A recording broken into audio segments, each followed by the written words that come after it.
Mes camarades, ça on le paye, on a tous compris. Hein. On le paye comment? Avec l'allongement de la durée de carrière, avec la suppression de ce qu'on appelle les réductions de temps de service, ou plus communément réduction d'ancienneté pour changer d'échelon, et bien sûr avec une maîtrise budgétaire, c'est le but de PPCR, des différents corps, par la création de corps interministériels, et qui c'est un jour de corps commun aux trois versants de la fonction publique, ce qui sert à piloter le dernier élément budgétaire. Une fois qu'on pilote la grille, c'est les ratios promu-promouvables. Donc, c'est d'abord un outil budgétaire, mais ça, mes camarades, c'est l'affichage.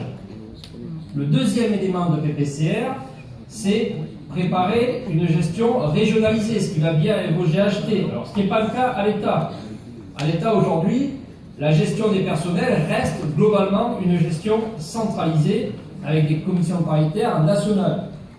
Mais quel est l'obstacle aujourd'hui pour une gestion régionalisée en ce qui nous concerne auprès du préfet de région, c'est-à-dire une gestion interministérielle? Mais mes camarades, ce sont les statuts particuliers de corps. C'est ça l'obstacle. Le fait qu'on soit secrétaire administratif au ministère de l'écologie ou secrétaire administratif au ministère de l'Intérieur, ce n'est pas le même statut particulier, ce n'est pas les mêmes rémunérations en termes de primes et ce n'est pas les mêmes ratios en termes de promotion. Donc le but, dans un premier temps, c'est de s'occuper de l'État. Mais après, ça va retomber sur les deux autres versants. Et s'occuper de l'État, c'est mettre en place ce qu'on appelle des SIGEM. Nom barbare qui signifie, je vous le rappelle, corps interministériel à gestion ministérielle, qui existe déjà pour les attachés, qui l'année prochaine sera sûrement, si on n'arrive pas à l'éviter, mis en place pour les secrétaires administratifs, et après pour les adjoints administratifs et les adjoints techniques. C'est quoi un SIGEM? Ça veut dire que quel que soit mon ministère de tutelle, mon ministre ne décide plus rien. C'est la fonction publique qui décide de tout. La seule chose qui reste à la main du ministère, c'est la CAP. Mes camarades, on a un exemple concret pour illustrer ça. Récemment, c'est quand même pas mieux, c'était le 20 juillet, on appréciera la date, la ministre de la fonction publique nous réunit et nous dit: je vais mettre des dispositions statutaires communes au corps des ingénieurs de l'État. Elle a choisi 6.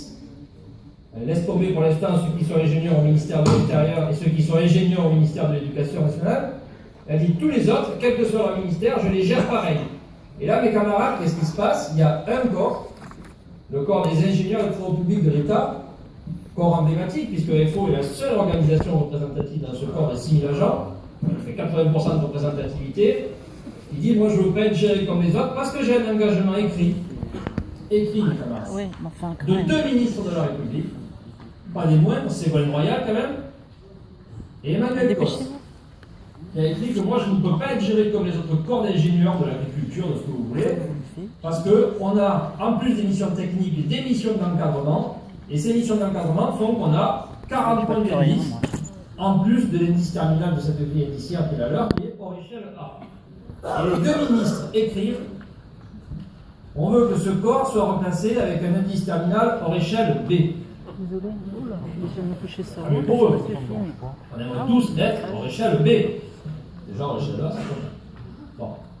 2, l'engagement est écrit par 2 ministres. On se réunit sous l'égide de la fonction publique le 20 juillet, première réunion. Le directeur de la fonction publique, qui n'est pas ministre, nous dit: moi, le courrier des 2 ministres, je m'en tape. Camarade, c'est ce qu'il a dit. On n'avait pas dit comme ça. Hein. Et je synthétise dans un temps. Je m'en tape. Et il a dit: ce corps-là sera géré comme les autres. Il sera en hors échelle A. Et peu importe ce que les engagements qu'ont porté les ministres. Et mes camarades, c'est ce qui s'est passé. Il n'y a pas eu de réunion supplémentaire, vous imaginez. Le 26 septembre, on s'est retrouvé au Conseil Sud de la fonction publique de l'État. Une réunion, 3 organisations qui ont voté contre: FO, la CGT et Solidaire, c'est-à-dire ceux qui n'ont pas signé PPCR, camarades. Tous les autres ont voté pour. Donc ça veut dire qu'il y a des syndicats, et y compris la FSU qui combat soi-disant la loi de travail avec nous. La FSU a voté pour qu'un corps de fonctionnaires ait une fin de carrière en termes indiciaires inférieure aux propositions de la ministre de tutelle. C'est quand même hallucinant.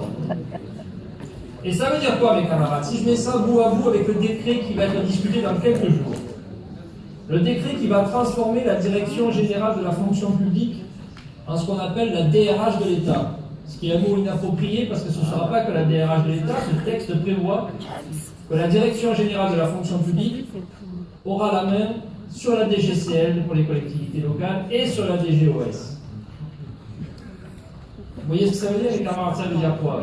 Ça veut dire qu'à l'État, un ministre demain dira: moi je veux porter pour telle politique publique la revalorisation de tel corps de fonctionnaires, on lui dira: tu te tais, c'est Matignon qui décide avec la fonction publique. Et quant à la DGCL ou la DGOS, quelqu'un dira: ben nous on estime que pour les cadres d'emploi de la territoriale ou pour les statuts de l'hospitalière, pour telle ou telle mission, il faudrait faire tel plan de requalification, on lui dira non, tant que ce n'est pas compatible PPCR. Donc PPCR, mes camarades, vous voyez, c'est pire que la grille. C'est un outil de gestion qui permet de fusionner à terme les trois versants de la fonction publique. Et si on rajoute à ça la loi déontologie, droits et obligations, qui a regroupé énormément d'éléments qui sont dans les trois versants, État, territorial, hospitalier, pour les regrouper vers le central. Si on rajoute à ça tous les comptes personnels qui se mettent en place, le CPF, le compte personnel de formation dans la fonction publique, le CEC, c'est le dernier celui-là, le compte d'engagement citoyen, et ensuite le CPA qui est la copie de tout, on casse tous les droits liés aux garanties collectives des statuts particuliers pour les amener sur des comptes individuels. Donc on est en train de plus en plus, mes camarades, de voir qu'il y a une attaque sur le statut sans précédent. Et je pourrais vous rajouter plein d'éléments. Le pire de tout, je crois, le dernier, c'est la loi égalité-citoyenneté, l'article 40, qui dit que demain, pour favoriser le recrutement de la diversité dans la fonction publique, ah oui, on est d'accord, évidemment qu'il faut trouver du boulot aux jeunes de banlieue, la question n'est pas là. Maintenant, c'est pas à la fonction publique, on le dit clairement à la LGF et à FO, c'est pas à la fonction publique de remédier à tous les maux de la société.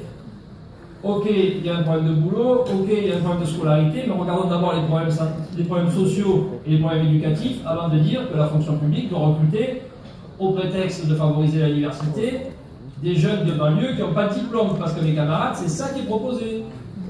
Recruter des jeunes de 18 à 25 ans demandeurs d'emploi en CDD dans la fonction publique.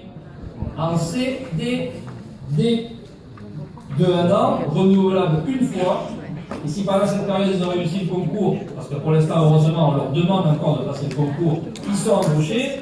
Et s'ils n'ont pas réussi le concours, un véritable emploi précaire, on les rebalance à Pôle emploi. C'est ça qui est proposé dans l'article 40. Donc c'est une attaque sans précédent des statuts. Mes camarades, il y a beaucoup de copains qui sont intervenus qui ont dit: qu'est-ce qu'on peut faire? C'est vrai que c'est compliqué dans une période comme celle-ci, avec tout ce qui nous tombe dessus, l'attaque statutaire, le blocage des rémunérations, les restructurations qu'on vit à tous les niveaux, hein, que ce soit la réforme territoriale, la loi santé, etc. À l'État, pareil, avec des fusions des régions. Qu'est-ce qu'on peut faire? Il y a deux priorités, mes camarades. On n'a pas la réponse, nous, à la FGF, ce serait trop simple. D'abord, on l'aurait donné à tout le monde. Première chose, mes camarades, il faut qu'on défende, quoi qu'il arrive, les statuts particuliers. Tant qu'il y aura des statuts particuliers, il y aura d'abord des syndicats. C'est la première chose.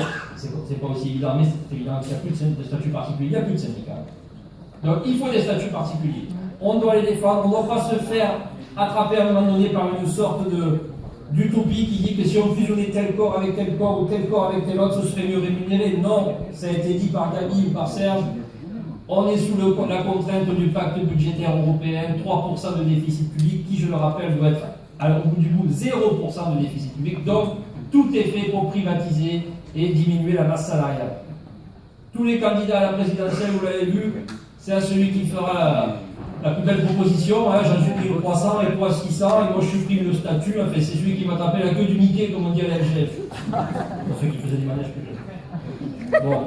Dans mes camarades, on défend les statuts particuliers de corps, c'est une priorité évidemment. On se bagarre en étant au plus près des camarades sur le terrain, parce que le syndicalisme, mes camarades, c'est pas nous la fédération, c'est pas la confédération, ça en fait partie, mais la réalité c'est les camarades, c'est vous mes camarades, c'est vous qui êtes sur le terrain et qui devez être au plus près des salariés qui sont dans une détresse, et en particulier hospitalière, sûrement plus forte qu'ailleurs. Donc on est présent, on tient les revendications, on défend les statuts particuliers, et ça finira bien par tourner à un moment donné. Et de toute façon, c'est pas nous qui allons nous continuer les intersyndicales avec la CFDT et l'UNSA. La LGF soutient totalement votre action du 8, on y participera autant que faire ce tour à notre niveau. Vive votre fédération, vive la Confédération Générale des Travailleurs.